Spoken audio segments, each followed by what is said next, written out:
welcome to today's video where we examine and rank characters from a newly released mobile gacha game, Dead Alive Spirit Pledge. Quick disclaimer, these evaluations were based on closed beta and the feedback from the Chinese server player base. First one on the list is Tohka Yatogami, and coincidentally, this is the first spirit you will obtain in the game. Sadly, there's just nothing amazing about her. And even worse, her first skill requires you to charge it up, leaving you open to enemy attacks. Her offensive output is average at best, and even her ultimate attack doesn't deal that much damage compared to other spirits. Worst case scenario, you can use her in stages with a lot of shielded enemies, since her passive lets her deal more damage to these types of enemies. But we'll be placing Tohka in the B tier. Next one on the list, it's Tohka again, but this time in her full armor. This version of Tohka comes equipped with 2 swords and a unique combo system. Activating her skills requires you to input the correct sequence of A and B attacks. She has also got a deadly ultimate skill where she jumps into the air and damages all the enemies on screen. It will require some time to learn to get adjusted to her combo attack system, but once you're there, she will wipe the floor with the enemies. She's also able to debuff her enemies and reduce their defense, increasing her overall damage output. There's not much to say negative about this Tohka, so we'll be placing her in the SS tier. Next one on the list is Ellen, and she is one of the antagonists in this game. Ellen is a lightning fast spirit that mercilessly deals with her enemies. She uses magic, which increases her damage performance. Magic is also used to activate her skills. She also has a chance to inflict bleed on enemies, which deals periodic damage to them based on the percentage of her attack. Also, her first skill can counter enemies, which sometimes can come in handy. Overall, her skills and damage output are really good, although at times, building up magic will delay some important skill executions, especially when there's enemies coming from both sides. But Ellen will be joining the S tier. Our next spirit is Yuzuru Yamai. She utilizes wind energy, so there is no cooldown for her skills, and you can spam her skills as long as she has enough wind. She has decent skills, and her ultimate in particular deals quite heavy damage. The drawback is her wind energy. It's fixed, it regenerates over time, and if you mismanage your skills when there's a lot of enemies around, you could end up in a bad situation. But she's still one of the better damage dealers out there, so we'll be giving her the S tier. Next one on the list is Kaguya Yamai, and she is the weaker twin of the Yamai sisters. While she has pretty good stat distribution and her skills are decent, she gets held back by her second skill, which is the tornado attack that barely deals any damage and costs a whopping 1/3 of the wind energy reserves. Overall, her damage performance is acceptable, but her skill kit is left to be more desirable, so she'll be joining the B tier. Our next spirit on the list is Origami Tobiichi. You will receive this version of Origami after completing part of story mode. She is quite good, and like other spirits, her skills are only limited by her unique resource, which is just simply energy. But she does start out the battle with max energy, so she can immediately start unleashing her skills. Her damage is excellent, so she can get the job done, and it's quite easy to invest into her rather than other some more rare spirits. Even though it would be more befitting for her to be in the A tier, we believe in her and we give her a chance to end up in the S tier instead, since we are making this tier list specifically for the global players, and all of us will be starting from 0. So some of us don't get lucky with the gacha system, she'll be standing by our side and defending us from our enemies. Moving on, next one on the list is Mana.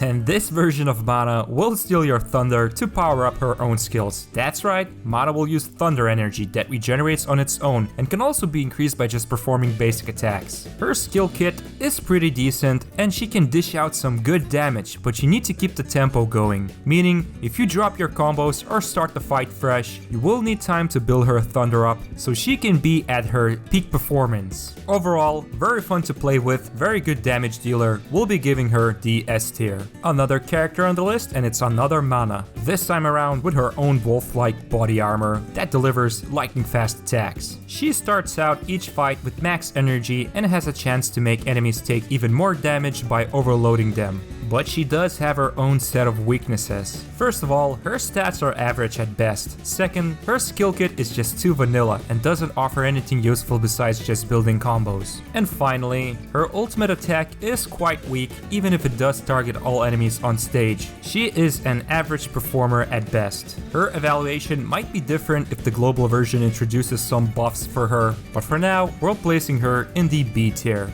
The next girl on the list is Miku. This pop star idol, now turned spirit, brings into the battlefield the joy of music. Miku carries with her the power of musical notes. Each time she activates one of her skills, she gains one musical note, and when she reaches 8 notes, her next skill will damage all enemies with a nice attack increase bonus. She does lack a little bit in the combo department based on her stat distributions, but some of her skills damage output do compensate for that. She also has an interactive ultimate attack where you will need to play a mini rhythm game, but it does seem to be that her destiny is not to be used as a main character but instead as a support, since further unlocking her angel will give you a lot of beneficial buffs. So we'll be placing her in the A tier, but you should definitely give a chance and use her as a support instead. Next one on the list is the lovely Yoshino, and surprisingly, Yoshino is quite good even though you obtain her as a freebie from the campaign. First of all, collecting her shards is very easy, so as a beginner player you can upgrade her rank quite fast. Yoshino also doesn't need any resource to activate her skills, so the only limitation is the cooldown period. By activating her skills, you will gain snowflakes, and when you have 10 of them, you will freeze all enemies on stage by creating a winter storm. Yoshino's whole skill set focuses on slowing down enemies and creating time for yourself to avoid their attacks and build up combos. She doesn't deal the most amazing damage, but she is a very good choice for any beginner player. Also, her angel is a giant bunny, so you can't go wrong with that. So we'll be placing her at the S tier. Now the next one on the list is the fan favorite Kurumi Tokisaki. And the first thing that makes Kurumi stand out from the rest of the spirits are the insane stats that she comes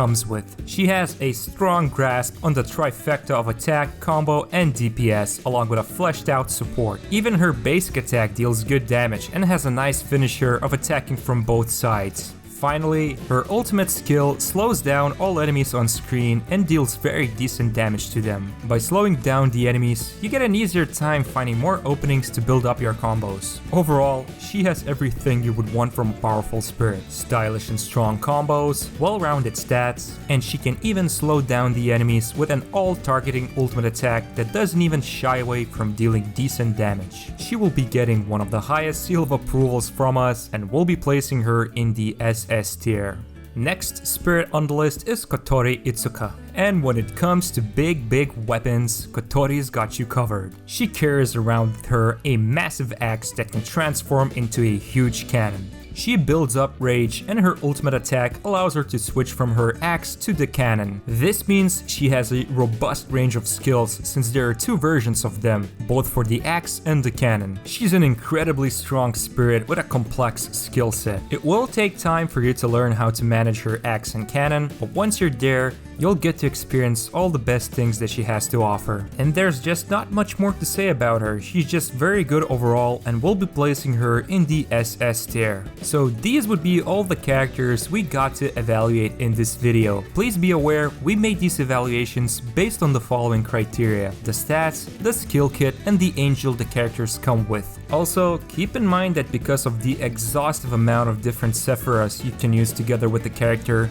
there could be some builds that would elevate the character to a higher tier. And for those who don't know, Sephiras are basically spirits that show up as passive bonuses that you can then equip on your characters. But of course, it's perfectly fine to pick a character based on their visual appeal, and as long as the player is happy, we're happy. If you're going to be rerolling and want to know whom to go for, try to obtain Kurumi if she will be on the global release banner. Nonetheless, investing resources into Yoshino is also a very good idea, since she is very beginner friendly and can help you out with more challenging content by utilizing her freezing skills. Finally, as a reminder, this tier list was based on the feedback from the Chinese player base and the data we've managed to gather during the closed beta. Any of the tier lists we present to you are entirely subjective, they are never objective, meaning you're only being given some suggestions, never take it to your heart, and if you believe one of the characters don't deserve to be in the lower tiers, let us know in the comments. If you found this video useful, make sure to subscribe to us, click the like button, and leave a comment to tell us